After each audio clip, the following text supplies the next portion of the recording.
안녕하십니까? 오늘은 조선의 성리학이 우리나라 근대에 끼친 영향에 대해 의견을 나누고자 합니다. 성리학이 만든 조선의 병약함과 백타파의 몰락, 모든 정치 이념은 공동체의 삶을 향상시키겠다고 선언한다. 공통된 목표는 부국과 강병, 즉 경제적 풍요와 강력한 방위 능력이다. 그러나 조선은 역사적으로 외부 침략에 취약했고 내부 부패와 가난에도 쉽게 무너졌다. 일부는 이를 집권층의 무능 때문이라 주장하지만 그 배경에는 성리학이라는 통치 이념이 깊숙이 자리하고 있었다.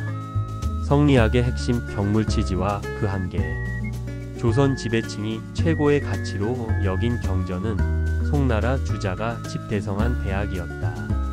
대학은 덕을 밝히고 백성을 새롭게 하며 궁극의 선에 도달하는 길을 제시하는 책으로 그 실천 방법은 경물, 치지, 성의, 정심, 투신, 재가, 치국, 평천하의 8조목이었다. 이 중 경물 치지가 가장 근본이었다.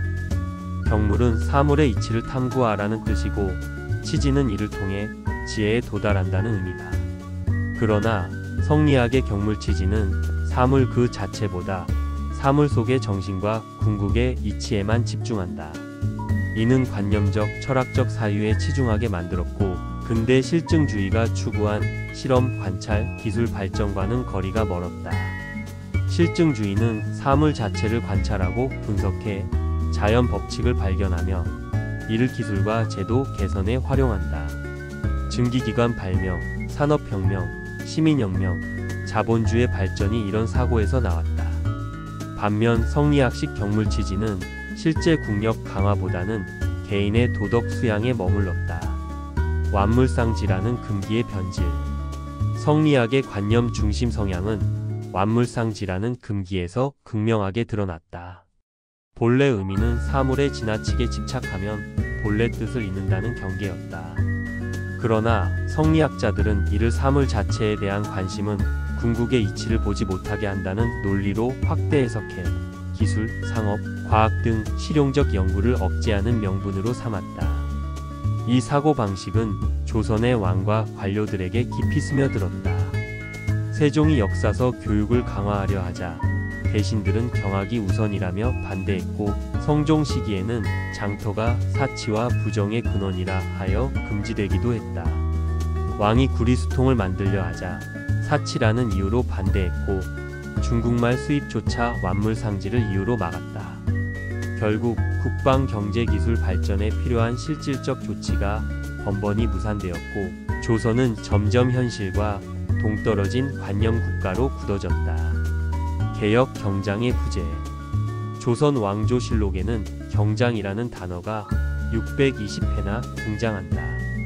이는 폐단을 없애고 제도를 새롭게 바꾸자는 뜻으로 위기인식이 수없이 있었다는 증거다. 특히 고종시대에는 154회나 언급되었는데 평균적으로 1년에 4번 꼴이었다. 하지만 실질적 개혁은 거의 이루어지지 않았다. 이율곡은 임진왜란 10년 전 이미 조선이란 나라는 나라가 아니다라며 경장을 촉구했지만 선조와 권력층은 움직이지 않았다. 고종 때 조병세 역시 백성들이 식량이 없어 입에 풀칠도 못하니 대경장과 대시조가 필요하다고 경고했으나 개혁은 받아들여지질 않았다. 그 결과 위기 상황은 누적되고 변화의 기회는 사라졌다. 백타파의 도전. 정조시대 청나라를 왕래하며 근대 문명을 목격한 일부 지식인들이 있었다. 연안 박지원이 이끄는 백타파 또는 북학파다. 이들은 청나라처럼 상업, 무역, 제조업, 유통을 발전시켜 국부를 키우자고 주장했다. 이는 사물 자체를 연구하는 완물 접근이었고 성리학 금기를 정면으로 거스르는 것이었다. 그러나 1792년 정조는 박지원의 열하일기를 거론하며 이런 글을 쓰지 말라고 질책을 했다. 그 순간 북학파의 개혁의 움직임은 사실상 멈췄고 조선은 근대화의 문턱에서 개혁의 의지가 좌절되었다. 정조 이후의 침체. 정조는 자신을 만천명월 주인옹이라 칭하며 모든 이치의 주인임을 자부했지만 실제로는 사상 통제를 강화했고 사회 구조를 더욱 성리학적으로 고착시켰다. 결과적으로 경장이 필요한 시점마다 인순이 우위를 점했고 나라의 병약함과 가난은 심화됐다. 연암 박지원은 만년의 병풍의 인순, 고식, 고차, 미봉 8글자를 쓰고 모든 잘못이 여기서 비롯된다고 경계했다. 이는 낡은 관습에 안주하고 임시 방편과 땜질로 문제를 덮는 태도를 버리라는 뜻이었다. 결론. 성리학은 조선을 덕치 중심의 관념 국가로 만들었다. 완물상지라는 금기는 실용 학문과 기술 발전을 억눌렀고 개혁의 필요성이 반복적으로 제기되었음에도 실행은 없었다.